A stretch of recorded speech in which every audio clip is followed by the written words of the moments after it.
Hello and welcome to a special interview for The Wire supported by Glenlivet Books.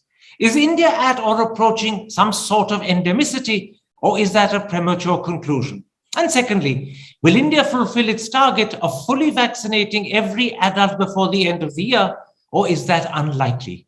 Those are two of the most important questions I should put today to the chairman of the COVID-19 working group of ENTAGI, Dr. N.K. Arora. Dr. Arora, before I come to those two critical questions, let's set the scene by talking about the COVID picture in the country as a whole. These days, daily cases are increasing by about 31,000 a day, and the R number has fallen to 0.92. Does that mean that the second wave is now receding, or would that be a wrong conclusion? First of all, thank you very much, Karan, for inviting me. Regarding your question about the state of second wave, and so we had quite a upsurge in few districts and few states as we moved from June, July, August, and now September. And that was Kerala, southern part of Maharashtra, some districts in Tamil Nadu and Andhra, and states in northeastern, particularly Mizoram, Nagaland, where there was a upsurge of cases after northern India, when North India had the upsurge and then it came down. And the important point, there was a lot of concern at that time whether we are seeing coming up of another variant of concern. But fortunately, genomic surveillance, which is being done with all intensity, and it shows that no new variant has come up in last 4 months. Delta plus, one of the lineages of Delta plus was last identified in April, and then there are some sub-lineages which have come up, but nothing of concern. So everything, almost 100% we are seeing in these 31,000 cases, or which is varying between 45 to 25,000 on various days. They are almost all are Delta variants. And gradually now we are finding, particularly in Kerala, the number of cases are coming up. And it appears that the infection is reaching a certain degree of saturation, like in North. And my personal feeling is that in about 2 weeks' time, that we should settle down somewhere around 20,000 cases or even less from different parts of the country. So if second thing is you said about R factor, and R factor will also certainly go down as the saturation or the natural infection it keeps on increasing in the community. This R factor will keep going down, and I hope this goes down further, because in between it had gone up to 1.2, 1.3 and 1.5 also in certain districts. So hopefully this will come down further. So if in 2 weeks' time you expect the national daily increase to be around 20,000 and you expect the R number to go down further, does that mean that the second wave is ending? Yes, towards now these waves ending means, are we going to reach zero? No, we are not going to reach zero, because virus circulation is going on. And so it is the ferociousness and the intensity of second wave is going down. It will reach some kind of a baseline infection rate or virus transmission. And thereafter, we'll have to see and wait how things move, particularly in the coming festive season. Let me ask you a specific question about Kerala. In Kerala, for the last 5-6 days, the daily increase has been under 20,000 every day. Secondly, according to the Institute of Mathematical Sciences in Chennai, even in Kerala, the R number has fallen below 1. The problem is, in Kerala, the test positivity rate seems to be stubbornly above 15%. How do you view Kerala? So I would say this test positivity rate, R factor, total number of cases, there are three moving wheels of the whole pandemic. And they may not exactly correlate at all times with each other. Now, these 10 to 15% test positivity rate is two things. It's dependent on the total number of tests being done. And I know it has not come down, but we are not aware about the proportion of RAT test and RT-PCR test, because sometimes that also makes a difference. Can I interrupt? This, Can I interrupt? I was talking yesterday to the health economist Rijo M. John, who's monitoring the balance between RT-PCR and antigen. And he says in Kerala, in early August, it used to be 45% antigen, 55% RT-PCR. Now, the balance has changed. It is 70% RT-PCR and only 30% antigen. Since RT-PCR throws up more positive results and antigen often has false negatives, is this one explanation for the high positivity continuing in Kerala? yes, so you have picked it up absolutely right on the spot, that when you are doing too many RAT tests, then you may get a falsely low test positivity rate. Now, as it is coming down, so actually, if you will take out the RT-PCR positivity rate before and now, I'm sure it would be down. If it is 70%, if you take the same proportion there, it may be much higher before 1 week or 2 weeks ago as compared to now. So these are so this does make a false negatives is an important component, RAT test and RT-PCR. And sometimes the state may be doing most of them, as you rightly said, 70% RAT test. So you will show a low test positivity. So if it is 15%, actually it may be much higher at that time. So in other words, are you worried about the situation in Kerala, or is it adequately explained by what we've just discussed, the change in the balance of testing? Yes, I think I'm not worried, because number of cases and the care-seeking behavior, the way Keralites behave, it is not something to be worried about. And the intensity with virus is moving around for last 3 months there. I think a large proportion seem to be affected. We are waiting for a zero survey from Kerala, and from 44 where it has reached, we will come to know very soon. So that will also be an indicator that we are moving towards the tail part of the second wave. All right. Against this background, Dr. Arora, let me come to the first of my two critical questions. Recently, Soumya Swaminathan, the chief scientist of the World Health Organization, Dr. Sujit Kumar Singh, the director of the National Center for Disease Control, and Professor Gagandeep Kang of the Christian Medical College in Vellore, and a member of your own COVID working committee, all three of them have said that they believe India has either reached or is approaching some stage of endemicity. Do you agree with them, or do you have doubts about this? So, first of all, we must understand and try to dissect out the meaning of endemicity and epidemic state. And this itself is very relative phenomena. So I'll give you a good example that 70% plus people have antibodies to dengue.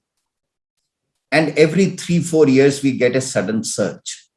Like this year, again, we have got many more cases as compared to last 2 years. 2019-20, the number of cases were not much. And now suddenly there are a lot of cases, particularly in Northern India. And most of these are dengue cases. So at this time of pandemic, when pandemic is just 1.5 years old, saying that we are reaching endemicity, we should be very careful that it should not breed complacency. So, and the other flip side of it is that if 70% of us are infected, it also means 30% of us are susceptible, and 30% Indians means 44 crore individuals. So we need to constantly, if we lower our guard, it can be disastrous. And therefore, I would say, I will not go into semantics of endemicity or not. And same is true for herd immunity. These are mystical and mythical words because they have to be understood at a very micro level as well as macro level. Polio also had the same issue. Initially, polio people thought that if I immunize 80%, 90% people, it will disappear. And we realized that in polio, up to 98, 99% people were immunized. Only then we could interrupt the virus. The same is true here, that people with who are susceptible and who are not susceptible they are in clusters. And Kerala is a very good example that towards the end of the national tale, the upsurge occurred. And therefore, we should not get into this issue of endemicity, but keep working with all alertness. You're saying two things that I just want you to clarify them. First of all, you're saying at this point of time, it is dangerous to claim or to talk about reaching endemicity. Have I understood that correctly? I completely agree with that, that to say that we are reaching endemicity is likely to breed complacency. Secondly, are we actually nearing endemicity, but you just don't want to say it because you don't want to breed complacency? Or are we also not reaching endemicity regardless of whether it creates complacency or not? Two things. One is, you are still seeing that we are having 30,000 cases a day, which is not a small number at all.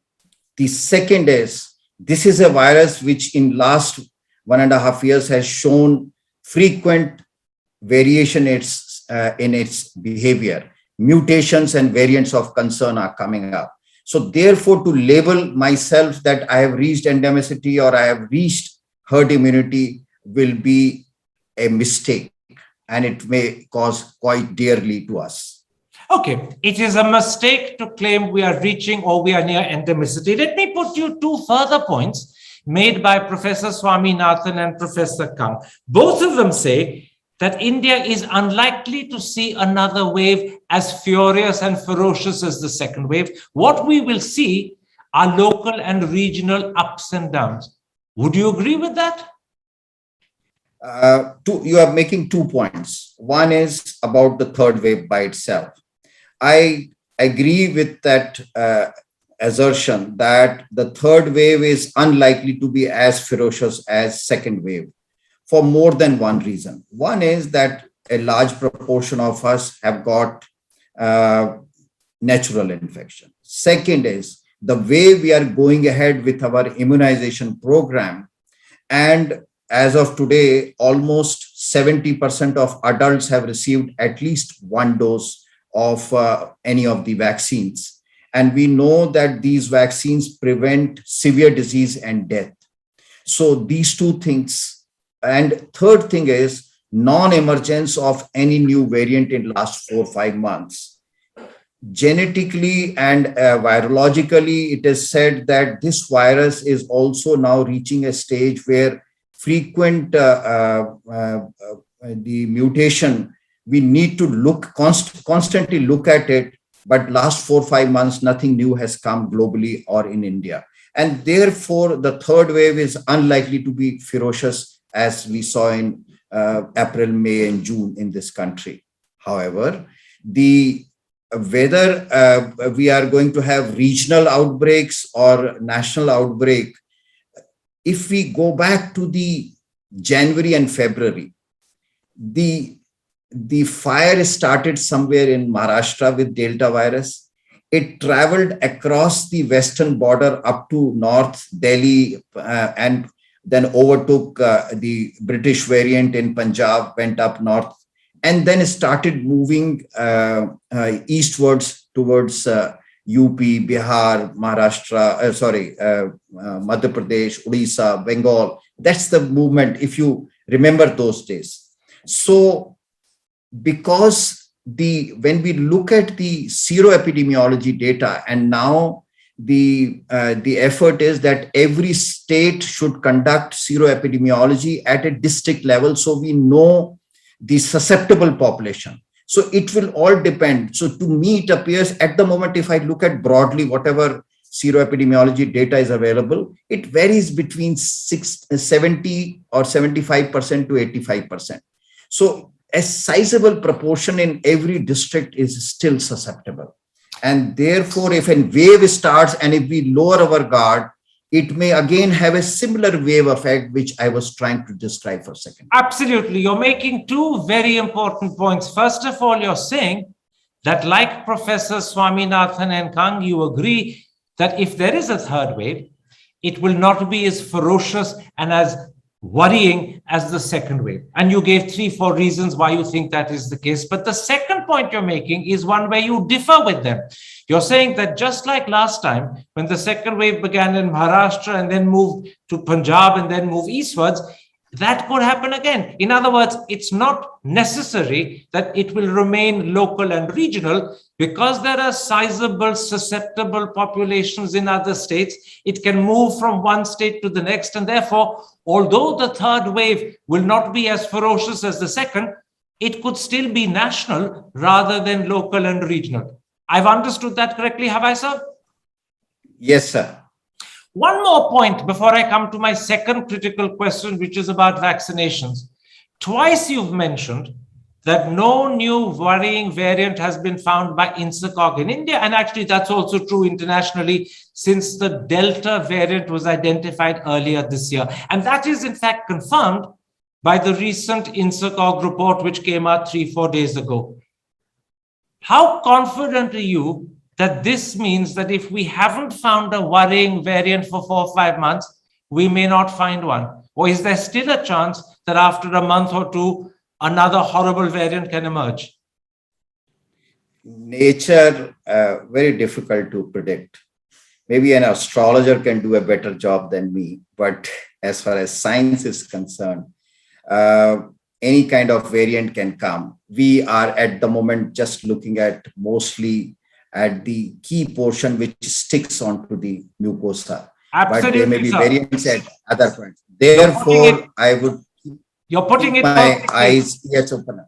You're putting it perfectly. It reminds me of the philosopher Karl Popper, who said, just because you haven't seen a black swan up till now doesn't mean you won't see one tomorrow. And you're saying the same thing. Just because there hasn't been a worrying variant for the last 4 or 5 months doesn't mean it won't come up in a month or two. In other words, we just don't know. We have to continue to be cautious and careful because that risk is one we can't afford to take. Have I understood that correctly? Very nicely. We cannot be complacent, and anything, any step at this time which breeds complacency for a reason, I think it will be not a good idea. I would say it will be harakiri as far as pandemic management is concerned. All right, sir. May I just suggest you sit closer, because when you sit back, the line begins to fracture. When you sit closer, it's better. Let me come at this point to the second critical question I want to ask you. It's about vaccination. Can India fulfill its target of fully vaccinating every adult before the end of the year? Or is it now likely that we will miss it?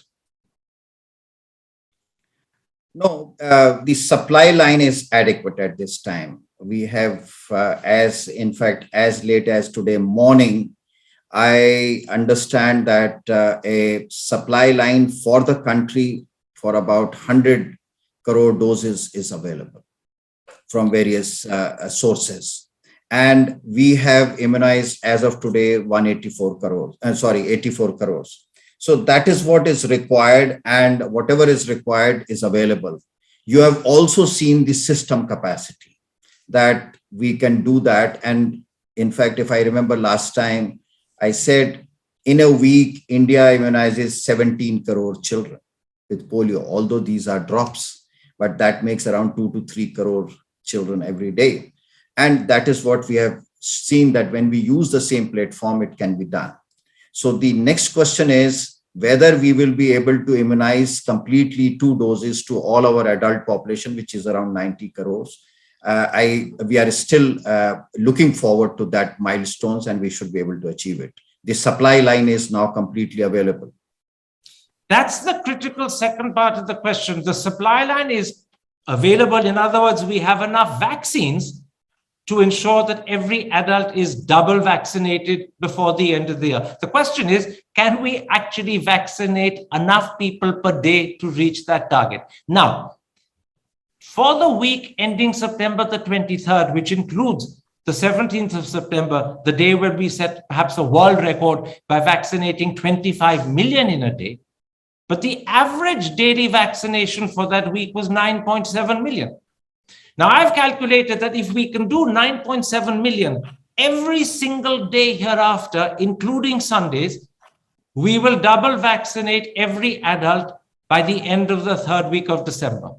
The question is, can we do 9.7 million every day? The problem is, since the 17th of September, the daily vaccinations have fluctuated wildly. They came down to 4.1, then they went up to 8, then they're back again to 7.5. Yesterday, they were 7.4.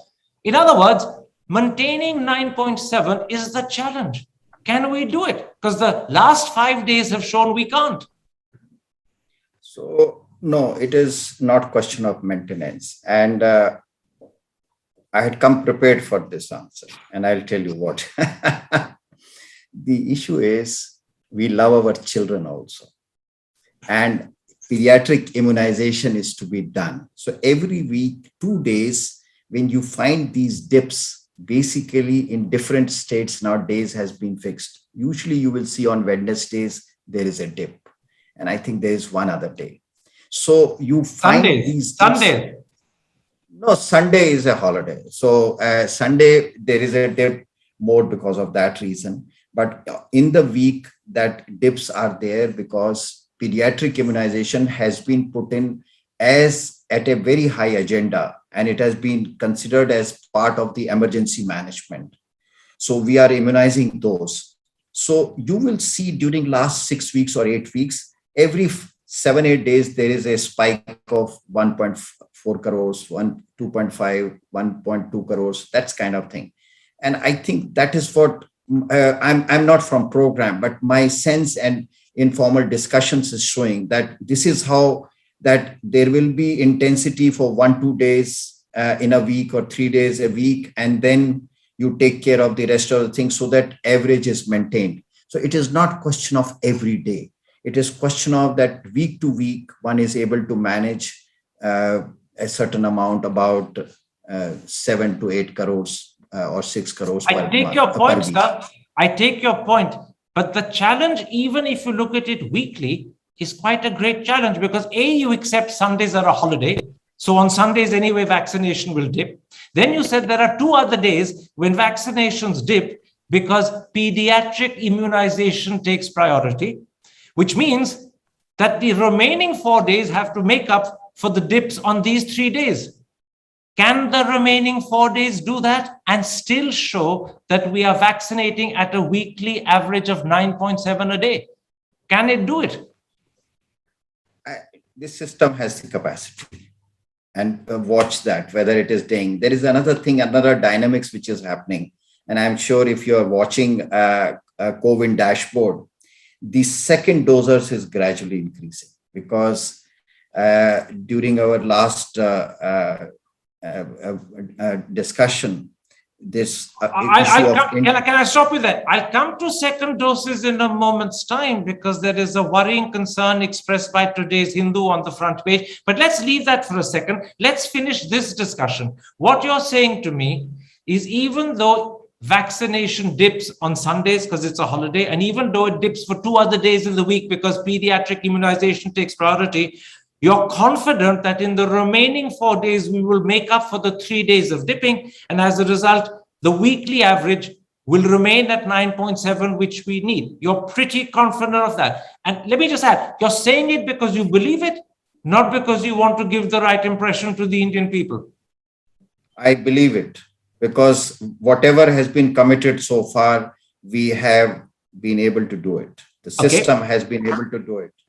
Let's then come to this question of supply. I accepted when you said that supply is sufficient. The problem is that the health minister has now indicated that starting in the October quarter, India will begin exports of vaccination. When that starts, will there be pressure on domestic supply? Could exports lead to domestic shortages? That's a concern many people have. I would like to assure, and if you go back and read minister's statement, it very clearly says the first priority is our own people, adults. So that is at the highest priority. So whatever is required for the national program to ensure adult immunization is paramount. And after that, whatever is left will be, that is the understanding all of us have been given. Okay. And one more thing about the minister's statement. If I remember his words precisely, he didn't say exports will start in October, meaning the month. He said they would start in the October quarter, which technically could mean they won't start till December. The world has assumed they'll start 1st of October, but they may not start till 30th of December, which is still technically the October quarter. So there is leeway within the minister's statement for clever interpretation, which will overcome possible shortages as a result of export. Can I ask you one more question? And then I'll move to another subject to do with rural vaccination and second jab. Please. On the assumption that we don't meet our target of fully vaccinating every adult by the end of the year, is there a percentage level of adult vaccination at which India can feel reasonably secure in opening up in the way the UK has? So, a couple of things. 2 weeks ago, we were informed that 6 states, majority of them small states, but one big state, Himachal Pradesh, had given first dose to at least one dose to all the adults. So as we move forward, even a single dose to all adults will be useful. 2 weeks ago, Dr. Balram Bhargava, the DG ICMR, informed the nation about National Vaccine Tracker. And if you remember, May, I had mentioned about it that we are working towards that. And this is harmonization of 3 data sets: COVID, that is vaccine, RT-PCR laboratory testing, and the ministry clinical and epidemiological data that has been harmonized.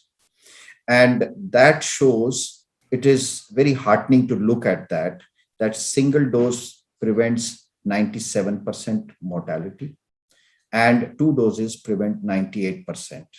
Now, we should also remember that vaccines, all corona vaccines, are disease modifying. And irrespective, whether it is whatever is available in India or those available internationally, which many of us think are very good, but at the end of the day, what makes a difference is they reduce the risk of severe disease, hospitalization, and death.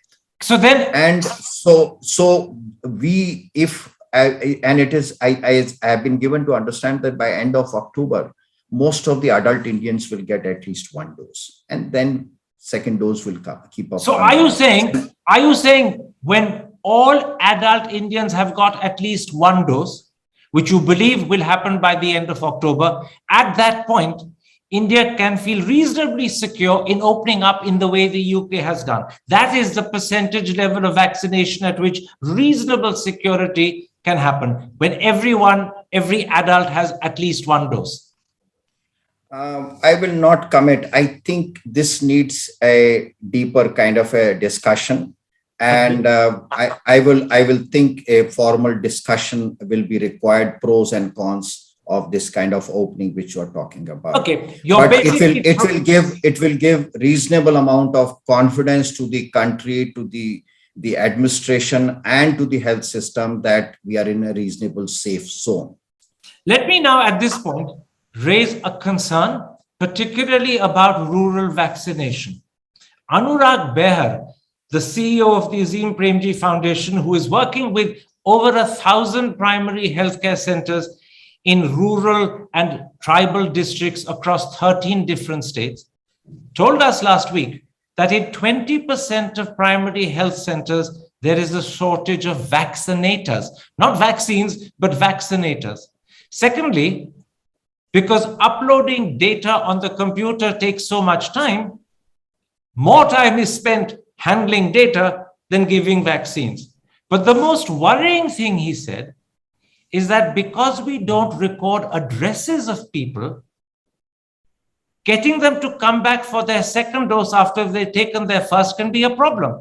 And today's front page of the Hindu shows that in Orissa, 28% of people in rural Orissa who have had a first dose and are due for a second have not come.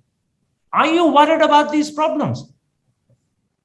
So, first of all, I think basically what we are discussing is COVID platform and what is happening, and the vaccinator. So, if you look at the number of sites and number of vaccines being given every day, because this is also a variability which one must note when you are looking at the COVID platform, and number of vaccination centers. For example, if today there are 60,000, like yesterday there were 64,000, 3,000 in the private sector, 61,000 in government sector. Now that, if you see, the envisaged or the targeted vaccine doses to be administered is at the rate of 100 to 120 per site. And if you look back Sir, can I interrupt you? Can I interrupt you, sir? This is not a question to do with how many primary centers for vaccination there are or how many vaccines they do per day. It's to do with the fact that if people don't come back for their second jab, we have no way of contacting them. We don't have their addresses. Phones don't work in rural India. And the point in the article on the front page of today's Hindu is that the Orissa government is now saying 28% of people due for their second jab, all in rural Orissa, haven't come. And we don't know how to reach out to them because we don't have their addresses. So, no, in fact, I'll put it in a flip manner, that overall, the people who have out of the 84 crore jabs, the people who have received 2 jabs is about 22 crores. That means about 40% people, 40 crores, or half of all the people who have received the first dose have not returned back for the second, whether it is rural or urban. So it is not 28%. Probably it is more than 28%, I would say. Overall, when I look at the government, the overall. And the second thing is that COVID platform records your telephone number as well as your other ID. And most of the time, what we are finding is that they are having mostly the telephone number, not the Aadhaar card is much less. It is the telephone number which is most often documented. And with one phone number, 4 people can be immunized. So there is a phone number, and on the basis of that phone number which they give, they are sent a SMS of reminder of that. But phones often don't work in rural India. Connectivity is bad, for people don't answer phone calls. We know all of that. Yes, and actually, you're saying to me the problem is worse than the 28% figure for Orissa. You're saying perhaps nationwide, 50% of people who've had the first jab haven't come back for the second. And if you only rely on phones and don't have addresses, and phones often don't work in rural India, we know that, then you've got a big problem on your hand. Let me complete. So now there are 2 or 3 things. One has to look at why this big gap between first and second dose. And one is this interval that gradually during last 4 weeks or so, second dose is increasing because the people who had received Covishield in May, June now are becoming eligible for the second dose. Second is, so that gap has to be seen not in isolation. We have also seen there are studies going on that why people are not coming up for the second dose. And systematically, the system has to be working and addressing that. It is just not phone reminder, which looks like that may be the only problem. No, there are other problems also. People don't remember, people don't know a second dose is to be given, particularly in all kinds of social strata. It is not just focused on rural area. So therefore, what I am trying to say is that second dose is a issue which needs redressal, and a systematic study is around, and government is working on that to create awareness, to have sessions, especially for second dose, particularly when there was shortage and they were talking. Yeah. Now, as we move forward, second dose camps will be organized so that we have more second doses. Can I put this to you? If 50% of people due for their second dose haven't come, and you accept that you're worried about this, and if, as you say, reaching out to them, creating awareness is something the government is now working out how to do, and if, as you say, many people don't even know they're due for a second dose, so they're also ignorant, then it seems to me that there is really no chance of every adult being fully vaccinated by the end of the year. That is almost impossible. And before you answer, let me point out one other thing. If the gap between the first dose and the second has to be 16 weeks, and I'll ask you in a moment whether it should be reduced, but at the moment it's 16 weeks, then someone who has their first dose in December certainly won't be fully vaccinated by the end of the year. So both because you can't reach out to this 50% and you're still working out how you're going to reach out to them, and secondly, because of this gap being required of 16 weeks, there are two good reasons why you will not fully vaccinate every Indian by the end of the year. It's now crystal clear from what you said. So the one is that the people have to be informed and they need to come back. And because of it is 12 to 16 weeks. But if I am able to immunize every individual, every Indian first dose by October end, and then whatever is left, it will be few tens of crores, and about 20 crores or so, they will have to be immunized over coming months. So we have November and December, and it may spill over for a few weeks. But the fact is that every Indian is to be immunized. The other thing is, I must also tell you, this is not mathematics. The immunization, when we look at the program in pediatrics, till recently, when somebody gets DPT third dose, which was, first dose, which was 90%, third dose of DPT was just 63%. So 30% dropout rate because they would not come back again for various reasons. Awareness is about 1/3. One has to also. But hang on a second. When you mentioned this example, are you also suggesting that we have to accept a 30% dropout rate in coronavirus vaccinations? No, I am not. I will not accept it as a program manager. I am not ready to accept even a single percentage. But this is the reality. No, but the fact is that recently it was like this. Now we have decreased the gap to around 12% or so. All right. So when the program starts working, then you reduce the gap. Let's not get lost in the detail. I think the audience will form their own opinion from our conversation, how likely it is that we will fully vaccinate every adult before the end of the year, or whether for whatever reasons, and we mentioned several, we will fall short. Let me ask you a connected question. Both the Times of India and Reuters have recently reported that you're considering reviewing the gap between 2 jabs of Covishield. And this is what the Times of India has quoted you as saying on the 22nd. The issue of time gap is under review. A decision is expected shortly. Now, when we discussed this in May, First of all, this guy has totally misquoted me. And I would clarify here through you that what I have said, and again, I'm reiterating, that the system and TAGI is constantly reviewing the gaps between the interval between doses, be it Covishield or Covaxin. The current data, which is showing that the interval is the 3 to 4 month interval or 12 to 16 week interval seems to be working very well. There is no increase in breakthrough infections in the process, and the protection it provides is good.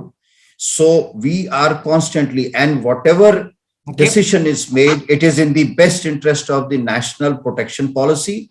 And whenever required, we may increase it, we may decrease it. But at the moment, there is no such suggestion at the moment. That's the important thing. At the moment, there is no suggestion to either increase the time gap or to decrease the time gap. It is, as of today, still 12 to 16 weeks. Then in that connection, let me come to boosters. As you know, the United Kingdom, the United States, the European Union, Canada, and Israel are all either considering or they've decided to give boosters either to their entire population or to substantial sections of the population. Should India seriously consider giving boosters to 3 specific sections of the population: the elderly, the vulnerable with serious comorbidities, and perhaps most importantly of all, healthcare workers who may be most at risk? So again, if a decision is made in UK, USA, or Israel, that may or may not be applicable. Number two, we have a distinct position where 70 to 80% of our population has got natural infection. Three, that whatever data is there at the moment, which shows the vaccine is providing adequate protection over even in those who are 7 to 8 months ago who have received. Fourth, there are 3 studies going on to look at the need for boosters, and looking at just antibody is only part of the story. The immune system is both measurable or visible, that is antibody levels. The other is non-visible or not so adequately measured, and that is T-cell immunity.